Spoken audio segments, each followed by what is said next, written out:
Hey everyone, welcome back to Tactical Magic Podcast. This is Molly Mandelberg, your host.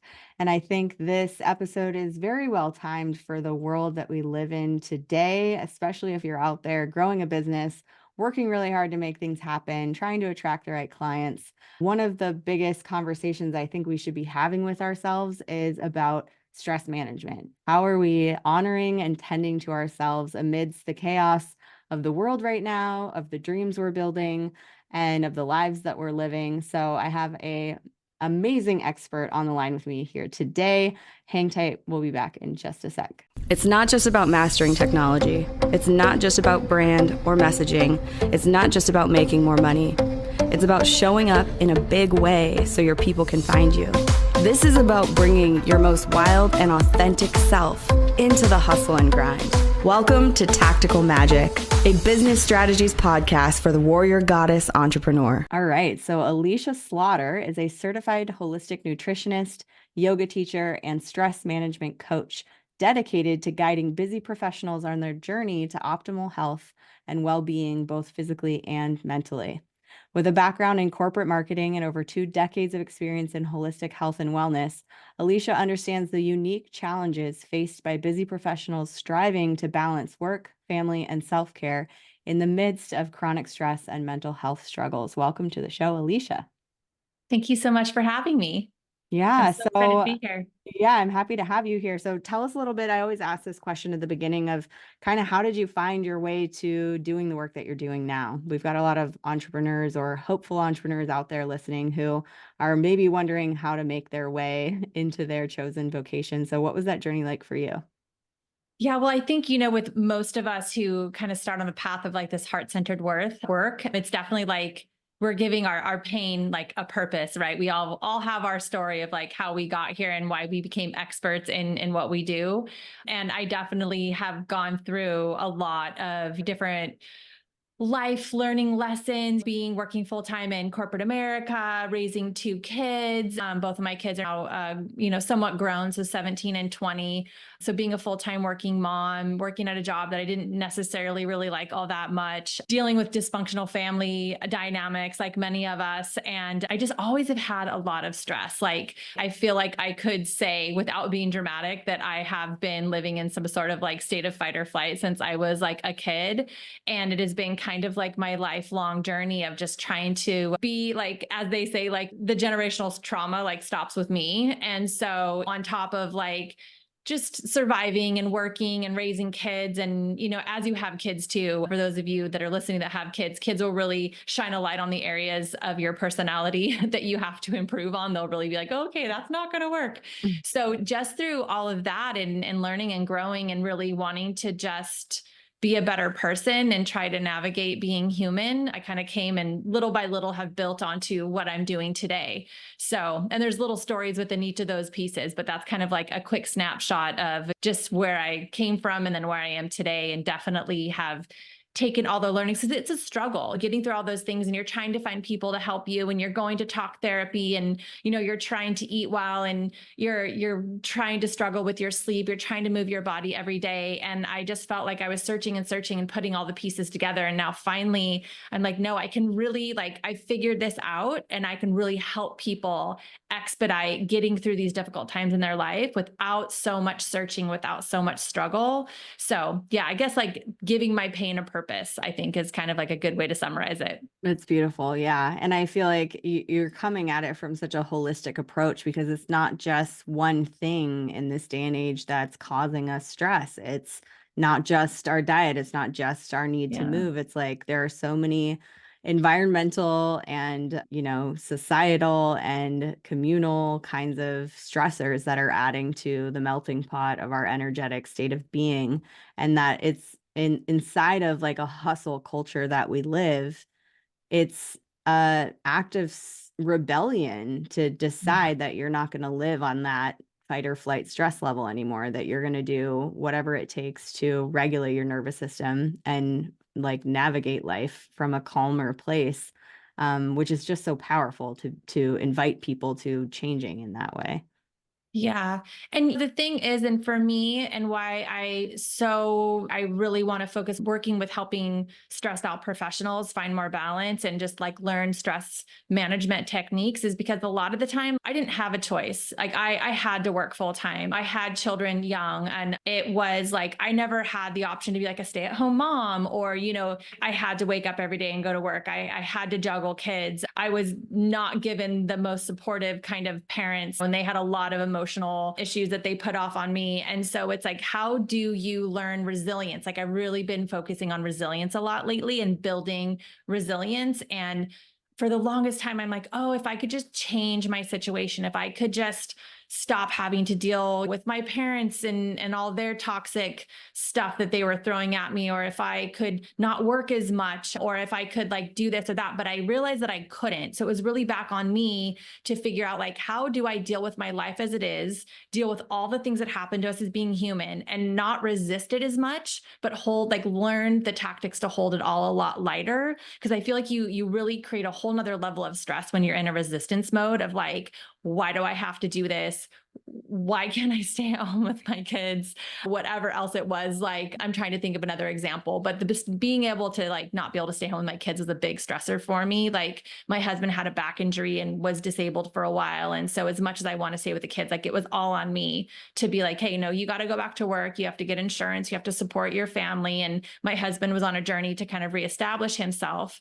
And I was happy to do that. But at the same time, it completely disrupted my life and like my vision for my life. And so that's been like the biggest lesson learning for me, is just like helping people build resilience and not resist things so much, because life will never stop coming at you. Like, you will never get to a place to where there's not stress. Maybe there's people out there that say like they have the secret to it, but I know like a lot of the people that I work with, there's like stress is inevitable. Things are always like, not everything's always going to go the right way, and learning the tools to just show up and be like, hey, I have the tools to roll with the punches. I know how to ground myself. I know how to listen to my body and take the time that I can find when I need it. And like really easy kind of stress management stuff too, that is not for, it's for anybody who has a really busy schedule to be able to fit things in. I think that those types of things, that I want to relate to the type of person is like, I can't necessarily just like burn my ship and create Yeah. a bunch of time for myself.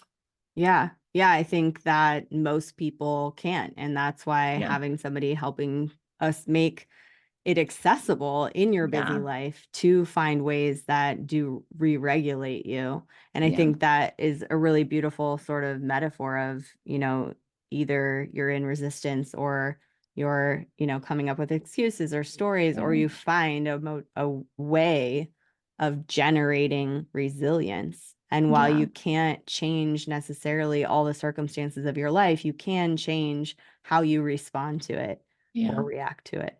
And that's a really empowering just stance to be taking, I think, is Yeah. we get to choose. We get to decide, I'm done with the, cortisol levels being through the Yeah. roof. I'm done with every interaction I have putting me into fight or flight. I'm ready to resource myself with tools that take me to a just higher plane of resilience with everything that I'm facing in my life. So I'm curious, what are some of the, I feel like all of us can have Yeah. examples of fight or flight. And I think some of us even who are in it most of the time, maybe don't even acknowledge that those symptoms or those experiences are a sign of it. Can you give us some examples of things that your clients have been facing that sort of signal to you that maybe they're in a stress response, or like Yeah.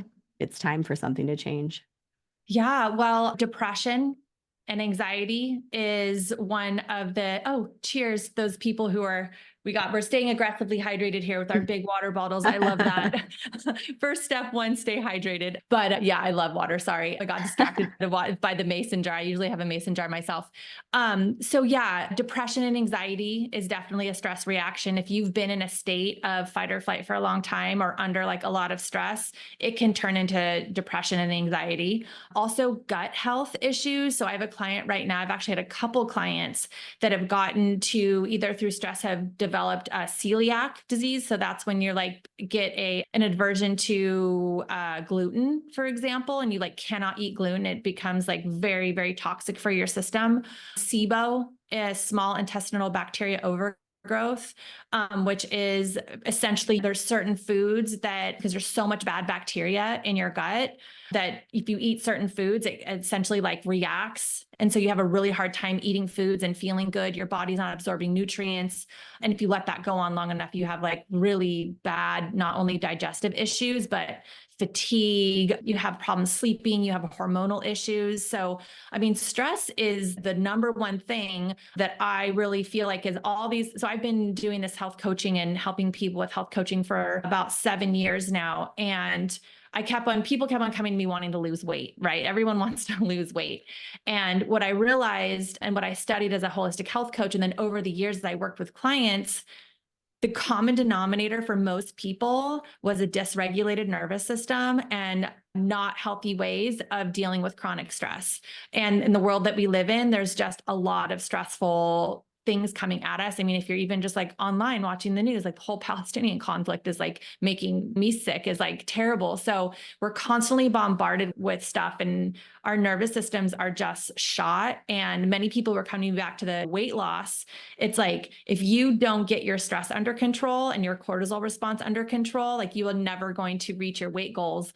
And is it really about reaching a weight, or do you want to feel good in your body? And do you not feel good in your body because of the way that you're dealing with stress? And so there's all these things that were layered on top of this fundamental baseline of like, let's get your nervous system into a good place. Let's work on your self-talk. Even the way we talk to ourselves is creating stress. It's just all of these things. And so nutrition is easy. You know, once you get that baseline, like that's the work that needs to be done. And so I really started pivoting where it's like, yeah, I can help you lose weight, but let's not focus on that, because I almost guarantee you that that's not really what's going on here. And as we start to dig in, it's mind shifting. It's really being able to be embodied and understand and listen to your body better. It's like, if you want to look and feel good on the outside, you really got to start with the inside and the mind body connection. And so now, like, most of my work is really focused on helping people understand what it takes to strengthen their mind body connection, what it feels like to be embodied, and what it really means to listen to your body and have more control over this chatter in your head, which gets kind of into the yoga part of things. But yeah, totally. Well, I like that this is sort of organically leading to tools and resources, because yeah, it's a short episode we're doing today, but are there like a couple quickie nervous system regulators or, yeah, I don't know, practices that people could maybe do even if they're yeah, listening to this while they're driving or something like yeah. that? What are a couple things that maybe are useful tools we could just deliver real quick? So your breath and your connection to your breath is one of the most foundational, easy, right there with you all the time tools. So breath work is great. Even something simple like deep belly breathing, where you have a hand on your heart and a hand on your belly and really focus on how your breath comes in and out of your body. That's great. And one thing I'll mention too, like, it really helps me to, like, I relate with some of these tactics once I understand the science behind them. And one thing I'll mention about breath work is that it's one of the best ways to regulate your nervous system. And so when you inhale, your heart rate speeds up a little bit, but when you exhale, that slows down your heart rate and that helps to tone your vagus nerve. So maybe some people on the call have heard about your vagus nerve, and it's the main nerve that connects your brain to all of the organs in your body. And that kind of brain gut connection is through stress gets really dysregulated, and it's something called vagal tone. So when you exhale and you lengthen out your exhale, it helps to tone your vagal nerve, and it drops your body into a parasympathetic mode, which is more of that rest and digest. So you have sympathetic and parasympathetic of the autonomic nervous system, and sympathetic is that kind of like fight or flight, go, go, go, which is necessary sometimes, but most of us live chronically in this fight or flight, fight, flight, or freeze kind of state. And just a simple couple deep belly breaths with exhaling and really lengthening out your exhale can help drop you into that parasympathetic mode and can help to tone the vagal nerve. And yeah, and so that would be like one of the easiest, quickest things that people can do, like deep belly breathing. But I will mention that because, like, for people that I work with that have excess trauma, sometimes access to our breath feels like really inaccessible, and not everybody can just drop into their breath. It's like for a number of reasons. Even when, like, I start a yoga practice, sometimes I remind my yoga students, like, sometimes when you start, like your breath feels really shallow and it's in your chest, and you might be feeling anxious. And so in those cases, when your breath does not feel accessible, especially if you're having like an anxiety attack, like if you're all freaked out and someone says, just breathe, you're like, yeah, right. Like, it's like you want to like punch someone in the face when like someone tells you just to breathe. So when you're in that kind of state, dancing is a somatic movement. And if you put on a groovy song and kind of find your flow and dance around, progressive relaxation, kind of like tensing up and releasing your body is another way to regulate your nervous system. What else did I say? Humming is another one. So there's Mm. lots of different things that you can do that's not like sitting there breathing, because sometimes that just is not accessible. And so I do like to mention some of those other things, because breath work is very popular right now, but people don't always acknowledge that, especially like trauma. People have had a lot of trauma. Like I've had different clients and they're like, I just can't, like, I'm just not there yet. So it's like baby steps. So there are other things you can do too. Yeah, absolutely. I love that you started with breath. I had a speaking gig yesterday and I love speaking now. I used to Yeah. have a very high stress response to being Yeah. on stage or being on a microphone, but there's going to be a lot of people I didn't know on the call. I wasn't speaking to my own audience. Mm. And so unfortunately, I drank coffee yesterday morning and I was feeling like that, Yeah. oh no, I'm going to be on stage kind of feeling, and just started really slowing my exhale. And I was Yeah. like, the deep inhale isn't helping, but the all the way out slow exhale helped so much. It helped a Yeah. lot. And I also want to speak to the music thing because I'm a music lover. I've seen my favorite Yeah. band almost 100 times live, which is insane. But Which is yeah, who's your favorite band? string cheese incident. Okay. Yeah. So I'm into that kind of scene. Yeah. But I am also a very busy business owner running 2 podcasts, launching Yeah. multiple programs a year. Like I crush the workspace quite productively. And still there are small moments where I can infuse music into my day and into my Mhm. life. And so I just want to share, if you're cooking a meal, put a song on. It Yeah. is so much more fun to cook with music that you love.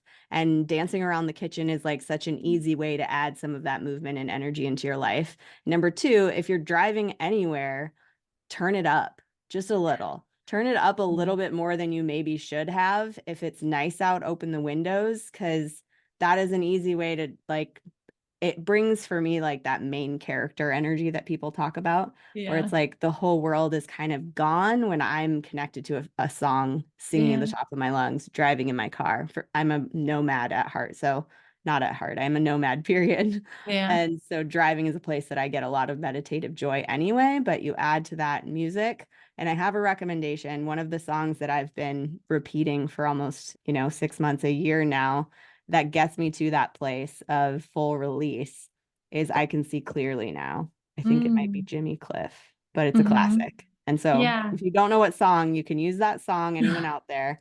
I highly recommend it. It's one of my faves and it doesn't get old on repeat, which is nice. I love that's a good suggestion. Yeah. Yeah, but I love all of those. And I think the main thing is start looking at, a lot of people think that when you are in the thick of it or when you're been doing it this way for so long, that I just am this way or life just is this way. Mm. And I think hopefully what this conversation is bringing forth is that question of, does that feel good? Is it working for me? Do I Mm. want it to be this way forever? Or at what point am I going to say, you know what? Something about this needs to change. And if I'm not following through with changing it myself, then what would it take to reach out to someone like Alisha and get support with Mm. making, taking the steps and making the choices of what are the practices or techniques or, you know, nutritional changes or whatever that could actually support me to follow through with this. Accountability and support are things worth paying for. They're things that are Yeah. hard to craft and create on our own sometimes. And that's why people like you and people like me are so useful to have around and have access to, is that accountability and support is just easier to make a change in your life. Yeah. Yeah, And I think step one is just acknowledging that you're kind of sick of your own shit. totally. Where you're like, yeah, this isn't working for me anymore. Like the same old thing I've been doing is not working. And I'm just ready. I'm just ready to do things differently. So I think that's step one. And then a couple of things I'd throw in there, just patience.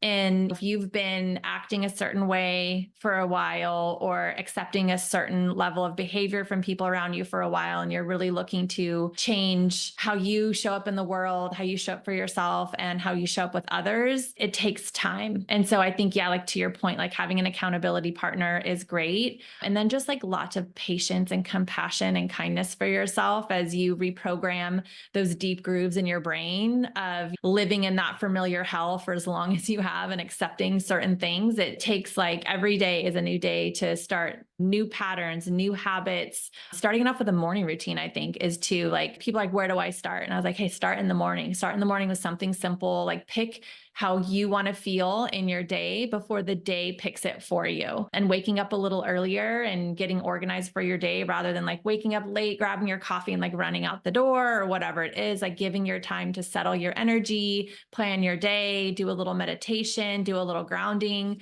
And I think that is also like so helpful. Yeah, huge game changer. I'm a big advocate for a morning routine, even Yeah. if it's just 15, 20 minutes. Like Mhm. it's the difference between living the rest of your day in reaction versus intention. If you start with a little bit of intention, it trickles into the whole rest of your day.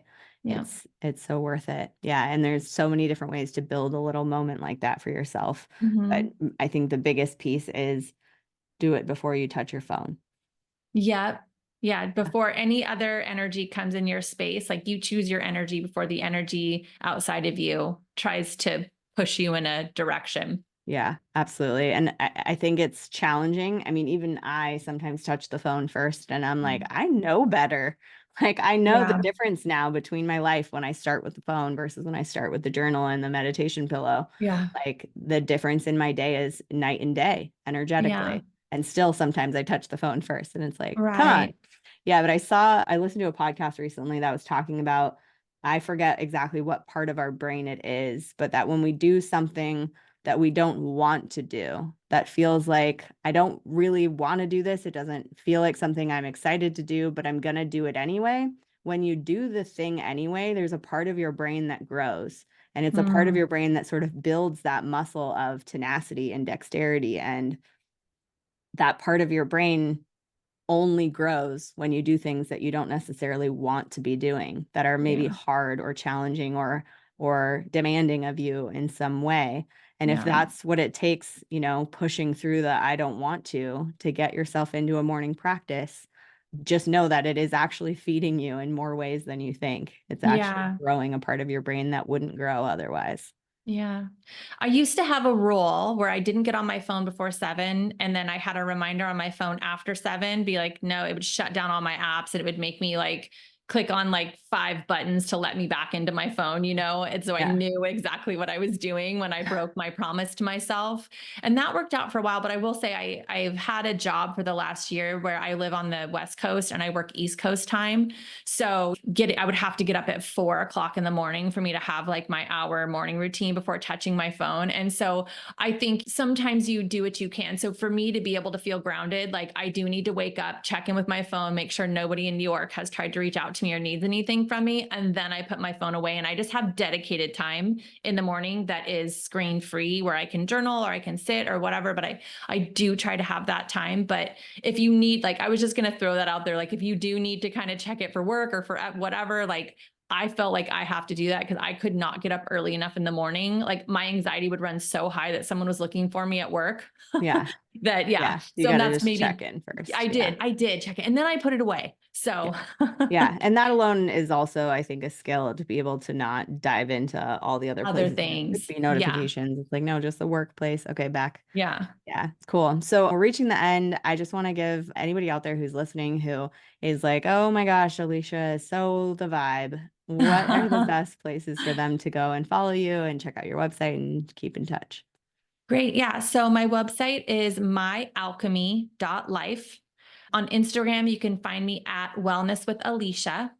And those are the two main places I think where I can send people. Right now, I have a couple of one-on-one programs. I do like to work. I don't have any group containers that I'm running right now. I do really like to work one-on-one with people. So on my website, I have a couple one-on-one coaching offers, and all of my offers are holistic in approach. So it's going to kind of look at your life holistically and kind of see, okay, what does your nutrition look like? What does your sleep look like? What does your stress look like? And how are you dealing with that stress?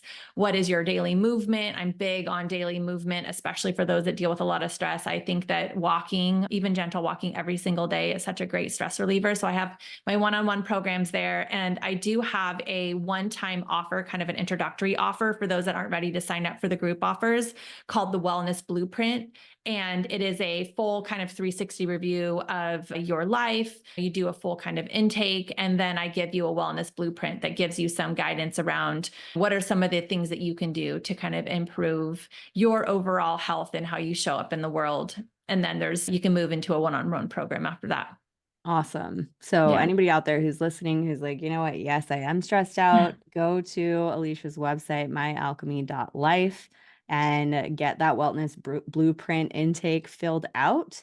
And also, just for anybody who's looking for wellness with Alisha, is that what you said? Wellness with Yes. Alisha. It's Wellness with Alisha. Alisha. Just, Thank you. yeah. And we will put that link in the show notes so you guys have it. Appreciate it. You shared so much wisdom and magic already. Oh, Are there any last words of wisdom you want to leave people with? well, yeah, I would say take more deep breaths, be nicer to yourself, watch for what you're saying to yourself repeatedly in your head, because the negative things you say in your head, you can make them come true if you're not careful. So yeah, deep breaths, kindness and compassion, and get outside every day and get a little sunlight and fresh air. I would say that's what I would leave for everybody. Yes, do it. This is the perfect season to be doing it in Yeah. too. Yeah, awesome. Well, thank you so much for being on the show, Alisha. Thank you so much for having me. Yeah, and thank you everyone out there for listening. We're so grateful for our podcast listeners. If you enjoyed this or you know somebody who might enjoy this conversation about stress management and resilience, forward this episode to them. And whatever happens, keep asking big questions and taking bold action because you are here for a reason. See you next time.